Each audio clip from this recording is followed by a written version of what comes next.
Hey guys, it's Owen from United View, and I'm going to answer some questions ahead of Manchester United's clash against Spurs at the Tottenham Hotspur Stadium on Thursday. So let's get straight into the question for this preview. First question was, how has your season been? You must have been pleased with your progress in terms of a trophy in the cabinet already, and in another final, and in the Champions League spot. In terms of this season so far, I think if you ask most United fans, despite the big spend that we had in the summer, spent a lot of money, bought a lot of players, Casemiro, Christian Eriksen, former Spurs player, Anthony, Lisandro Martinez, etc. There wasn't a ton of expectation, honestly, given how poor we were last season, given we knew we were in a rebuild, getting Erik ten Hag in as well, and just given the ownership situation at the club, I really don't think there was a ton of expectation on what we could or couldn't achieve this season.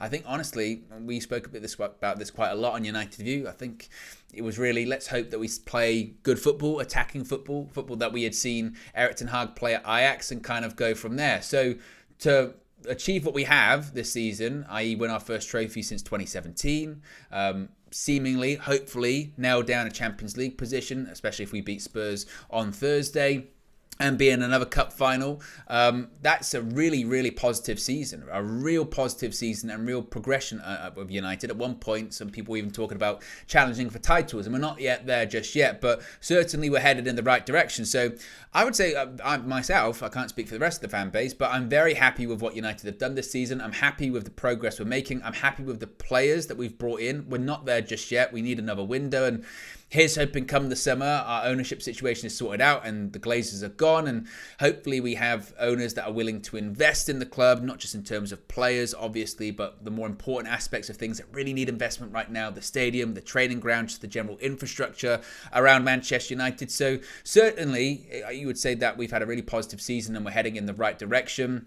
And Erik ten Hag, I've got full belief in him. I really do. I feel like another transfer window, a big window in the summer. Maybe it might take another season before we really start saying, okay, pressure's on now to compete for trophies, i.e. the big ones, Premier Leagues, Champions Leagues, hopefully, etc. But I'm very happy with the progress that we've made this season. And obviously there have been ups, big ups, i.e. winning the trophy at Wembley and beating the likes of Barcelona at Old Trafford in the Europa League. But there have been massive downs. We've had some devastating defeats this season, whether it's losing 6-3 against Manchester City, 4-0 against Brentford, 7-0 against Liverpool, even when we lost recently against Newcastle at St James's Park, or going out in the manner we did against Sevilla. We've had some really disappointing results, but we've always bounced back. The next step is to actually bounce back within that game as opposed to doing it in the next game. But that is part of the progress, and part of the journey is these ups and downs, but I think we're clearly trending in the right direction. The next question how would you describe the change since Erik ten Hag has come in? And it's kind of what I just spoke about previously. I think there's been a real positive change. As someone that covers the day-to-day minutiae going on at Manchester United, particularly the rumours and rumblings in the press, you're always going to have it, more so of Manchester United. But last season, frankly, was pretty insane. Some of the stories that were coming out on a daily basis of people criticising the management, players not wanting to train in the dark, factions in the dressing room, splits in the dressing room, what have you. It's nice to have been able to get away from that this season, rather. And I think that's, again, really down to Erik ten Hag and his staff really getting a grip over the dressing room, uniting it. Obviously, I speak about ups and downs this season. Cristiano Ronaldo, there was a huge black cloud over United involving that entire situation. But ultimately, I think coming out of it, United handled it the best they could, given the circumstances. I think they backed the manager in that essence. Obviously, it didn't look good. It never looks good with a player that's actively under contract going on television and criticising the club, the facilities, some of the players, the manager, and the owners, even though the owners deserved the things that Ronaldo was saying about them. That's not a good look. But again, I think United handled that as best as they could. And again, I think that's down to Ten Hag. I think he handled the entire Ronaldo situation, honestly, the best that he could. And all that really started in the summer with him clearly wanting to leave anyway. And he left, and United since then, I think we've gone from strength to strength. We've won a trophy. Our style of football is good. We're clearly missing a striker. And we speak about these achievements. We've been able to do them really without a striker this season. Ronaldo left. Martial's been injured throughout the entirety of the season. He still has yet to complete 90 minutes, and we're nearly at the end of April. And we had to bring in Wout Weghorst because we had no money in January. So again, I think that Ten Hag has really spurred no pun, a positive change at United, and I think he is truly the right guy for us. As for how I'm feeling ahead of the Spurs game, am I confident? I am confident. I'm not less confident, but I'm more apprehensive given the change in manager. Obviously, everyone saw, and I'm sure that all the people watching this have had their friends mock them, considering what happened at Newcastle on Sunday, and deservedly so. It was shocking. I mean, the club had to refund the fans because of it, and again, rightfully so.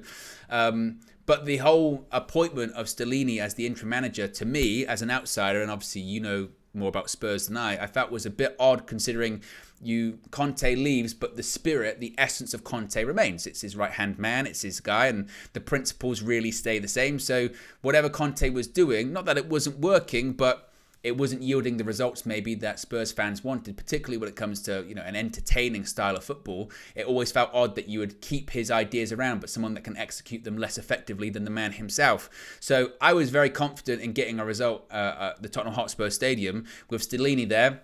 Now that Ryan Mason's in interim charge, I think United have to be wary of a bounce. I know it's such a cliche, but I do think we have to be quite wary of it because we've seen it ourselves in recent years when Ole Gunnar Solskjaer came in as the interim manager. Just having someone that comes in and says, what was happening before, defensive football or a different style of football, I'm just going to let the shackles off. Enjoy your football, embrace what the fans want you to do, and just relax essentially and play without any inhibitions. I think that could potentially be a factor on Thursday. I think also as well, the crowd is going to be up for it because there is, I suppose, a bit of a feeling of somewhat, not really of a fresh start, but another start, and really all of this baggage that's been there all season is kind of removed. And I think United have to be quite wary of that. And also we have to be wary that our away record in the Premier League this season against sides that I think are in the top 12 has been appalling. We've only beaten Fulham away from home. The rest we haven't beaten. So I'm not naive enough to think that it won't be difficult. Spurs won't be up for it. They're trying to prove a point. They're trying to bounce back themselves. And the Champions League, I think, might be gone for you guys. But if you've got any hope, you have to beat us. So I am confident in that. I feel like recent form, and I feel like if we play to our best, we beat you.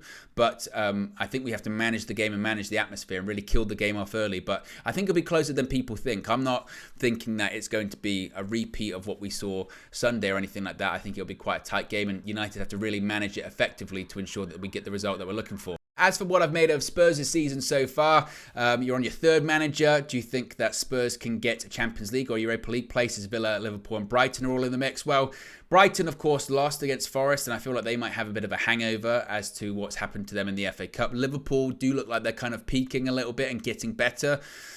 I do think Spurs will be in Europe. I don't think you'll be in Champions League. I think you're going to have to settle for Europa League or maybe Europa Conference League. I think Aston Villa will probably get Europa League football. I've been really impressed by them. We've got them Sunday, and I think that's going to be a really challenging game. I think Unai Emery's done a fantastic job. As for what I've thought of Spurs this season, really, I was one of those people that at the beginning of the season, when Spurs were doing well and they were winning games and they were somewhat within touching distance of, or close-ish to Arsenal and City. We're going back to sort of October, November time, and there was the sort of discussion of, well, they're not playing particularly great football, but they're getting the job done. Sometimes they're coming from behind, etc., etc. As a United fan, I have seen that over the last few years, particularly when Ole Gunnar Solskjaer was there. And it actually reminded me of last season under Ole, where we would have games, quite a few in a row, particularly in the Champions League, comebacks against the likes of Villarreal and Atalanta. And people were like, it's great, it shows character and it shows fight and it shows all this kind of stuff. And that's true. When it happens as a one-off, Manchester United have a history of coming back and winning games and from positions that you didn't think was possible. But when it's happening over and over again, and you can see with your eyes that you're not playing good football, we know nowadays it's not sustainable. And that was kind of my thought process at the time with Spurs, that the manner in which they were playing football and the manner in which they were picking up points at the beginning of the season, that's not sustainable, because you can't keep coming back and you can't keep putting in performances like that and getting away with it. And I feel like that's kind of what's happened, and it's kind of all imploded, and we've seen that now with some of the results recently, the poor run of form. So I do think they'll get a European space still. I think it'll probably be Europa League or maybe Europa Conference League, as I said. Do they ultimately really deserve it? Probably not. I mean, you mentioned those teams there, Liverpool, Brighton, Aston Villa. They've probably played better. Well, they have played better football, in my opinion, than Spurs this season. But considering you've still got the likes of Kane, maybe you've always got that chance. As for Harry Kane, of course, there's been so much rumours linking him to Manchester United next season. I'm really on the fence as to whether he'll actually leave. I'm one of a few United fans, I think with a lot of United fans, honestly, and you might find this almost sacrilegious considering Harry Kane's status at Spurs, but not a lot of United fans, certainly on our channel, really want Harry Kane. They either feel he's too old or he's too expensive. And the idea of paying £100 million for a player with 1 year left on his contract, 30 in the summer, they're really against that. I'm completely the opposite. I think that who are we to turn our nose up at someone like Harry Kane? We're talking about the record goal scorer in Spurs history. We're talking about what is going to be the highest goal scorer in Premier League history, the record goal scorer in English international football history too. And for some reason, United fans hold it against him that he hasn't won anything. No disrespect to Spurs, this is a Spurs channel, but Spurs aren't particularly known for winning trophies. And the fact you've come pretty close under Harry Kane playing for the club, I think is a testament to what he's done during his time there. So I'd take him in a heartbeat. I think he can play at this level, this highest level, and maybe even better for at least 4 or 5 more years. Honestly, I don't think he's that type of player that as he gets older, he's going to get worse or anything like that. So yeah, I would absolutely love him at Manchester United. I really, truly would. But as far as would he leave, you know better than I. So you can let me know in the comment section below. I mean, Daniel Levy is a tough nut to crack, and he is a tough negotiator, certainly. And it wouldn't shock me, honestly, if he decided I'm going to keep him for another year and let him go on a free, or risk letting him go on a free rather, or at least try and edge his bet sort of thing. I wouldn't be shocked if he does that. I feel like Harry Kane will have to force it, but I'd absolutely love him. I would love him at Manchester United. I think he's top class. What have I made of Christian Eriksen since he signed for United? Some Spurs fans wanted him back and some didn't. I am such a huge fan of Christian Eriksen. I think he is such an underrated player for us. Of course, he had a really bad injury from about January to April where he got injured in the FA Cup. Andy Carroll did a horrible tackle on him, didn't even get booked for it as well. And Eriksen was out for about 3 months. And I was saying at the time that I felt that he was underappreciated. People were talking about the impact of Casemiro. When Casemiro didn't play, we don't tend to win games. But Christian Eriksen can do things in this team that other people just can't do.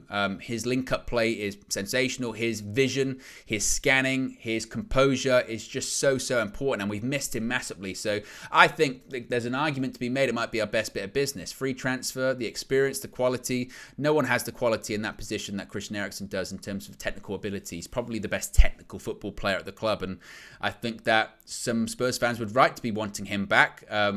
I don't know if Spurs even made an offer to him in the summer. If they didn't, I find that crazy. But I'm very thankful that we've got him. I think he's absolutely fantastic. As for a predicted lineup, there's questions about Bruno Fernandes. He's been in a protective boot since the FA Cup semi-final. Erik ten Hag said in this press conference that it was a precaution and we'll wait and see. So Bruno's one's up in the air. The back four is an interesting situation for us too. We've got Rafael Varane and Lisandro Martinez out for the season most likely.